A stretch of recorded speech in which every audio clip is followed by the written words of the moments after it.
We have a visionary leader whose innovations have saved literally millions of lives. He continues to advance vaccines for emerging threats and underserved populations worldwide. The Hib vaccine, I just have to again go off script. How many children did I take care of and hold for lumbar punctures and carry to the morgue who died of Haemophilus influenza B? And now parents don't even know what that is. We have to keep talking about vaccines.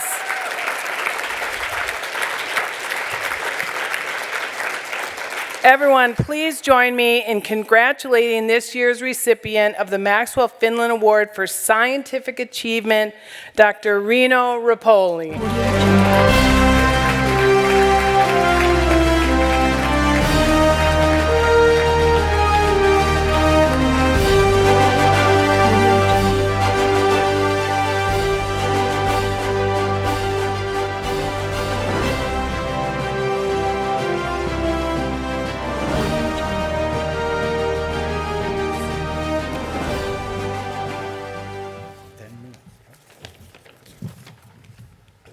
Well, dear Patsy,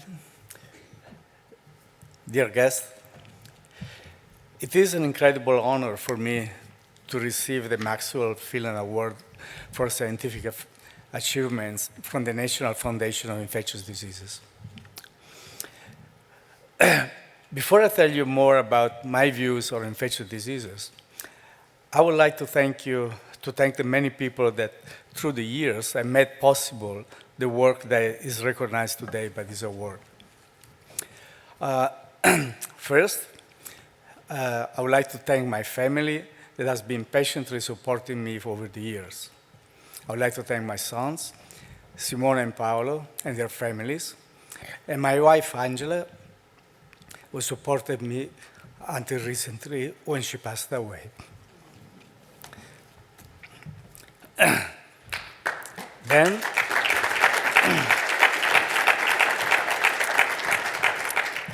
Then I would like to thank Steve Black, who nominated me for this award. Unfortunately, it has not been possible for him to be here today. And the many people that did most of the work that made possible the results that we are celebrating today. Among them, I would like to mention Maria Grazia Pizza and the teams that under guidance brought to licensure the vaccines against pertussis and meningococcus B. Finally, I would like to thank my mentors, starting from Emil Gottschlich from Rockefeller University, Alvin Pappenheim and Jack Murphy from Harvard Medical School, and also the fantastic opportunity I had to collaborate with people like great scientists like Stanley Falco from Stanford, Craig Venter from Tiger, and Richard Moxon from Oxford. My passion for infectious diseases started when I was a child. At that time, it was common to see children and adults limping around because one of their limbs had been paralyzed by the infection of poliovirus. And therefore, they could not walk straight for their entire life. I was very lucky because while I was attending elementary school, a vaccine delivered on a sugar tablet became available. And after that, as in a miracle, the cases of paralysis caused by the virus disappeared. Later, I learned that the vaccine had been produced by Istituto Sclavo, a vaccine company located in Siena, the city where I was born. And I also learned that Albert Sabin has spent several months in my city to teach how to make his polio vaccine. I also learned that in Italy, before the polio vaccination, every year there were 8,000 cases of poliomyelitis, which disappeared completely following introduction of vaccination. During my early days as a university student, I had the fortune to attend a seminar by Albert Sabin. He used to come back to Siena every year to check that this vaccine will be properly produced. At that seminar, it was impressive to hear the voice of a scientist who had the power to eliminate a disease that around the world at that time was still paralyzing and killing hundreds of thousands of children every year. The decision to work on vaccines was easy.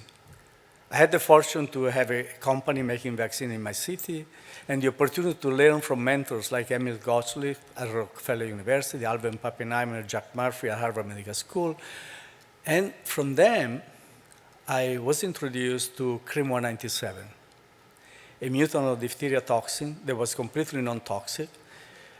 And everybody knew that was an ideal vaccine, but nobody had been working on it because it could not be industrialized because the production yields were too low to become industrially attractable.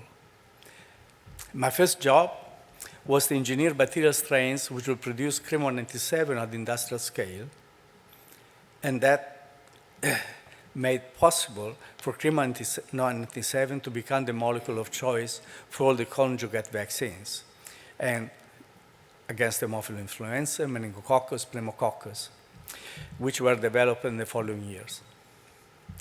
Since then, working in vaccines has been very exciting. And every few years, a new revolutionary technology will become available. And every time, the new technology allowed to make vaccines which were not previously possible. Every technology allowed to conquer new diseases. So over the years, I saw recombinant DNA conquering hepatitis B, glycoconjugation to conquer Haemophilus influenza, meningococcus, and pneumococcus, new adjuvants to improve seasonal pandemic and influenza vaccines. I saw genomics, that I named reverse vaccinology, to conquer meningococcus B, structural vaccinology to conquer respiratory syncytial virus, RNA vaccines to conquer COVID-19 caused by the SARS-CoV-2 coronavirus. And today, I see artificial intelligence powering all the previous technology and promising to conquer new diseases, including cancer. It is ironic that in the moment when we have the technology to design and develop vaccines for most of the infectious diseases, the most important challenge that we face is the erosion of the trust in vaccination. Vaccination, in my mind, is the medical intervention of modern medicine that had the biggest impact in human history. Indeed, if I just think a century ago, when my grandfather was born, life expectancy in the United States was lower than 50 years. And in many countries was as low as 30 years. Today, life expectancy in the Western world is near or above 80 years, and it is increasing spectacularly in every part of the world. We gained more than 30 years of life expectancy in less than a century. And a large part of this came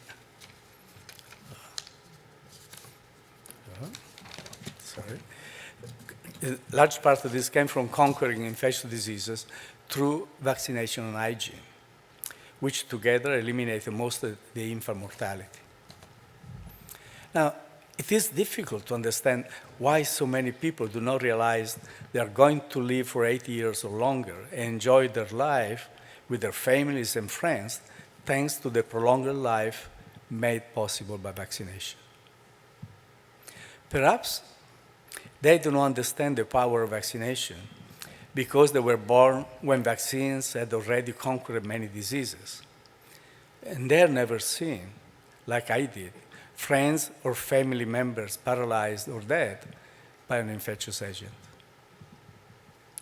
For this reason, I'm extremely grateful to the National Foundation for Infectious Diseases that has the mission to educate people on how dangerous infectious diseases can be. And that vaccination is the best medical intervention that we have. Please continue your mission. Mankind never had so much need for education as we need now. Infectious diseases are not over. Unfortunately, the progress initiated by the Industrial Revolution has not only brought economic well-being, but has also changed the face of the planet. Global warming, deforestation, urbanization, the abuse of antibiotics, the increased population of the planet that went from 2 billion to 8 billion, the travel created the possibility for many infectious agents to jump from animals to humans and to be resistant to all the existing drugs, creating disease and pandemics you've never seen before. There is no question that we need new vaccines to face the new challenges, and we also need to continue to use the vaccines that we already have. Thank you.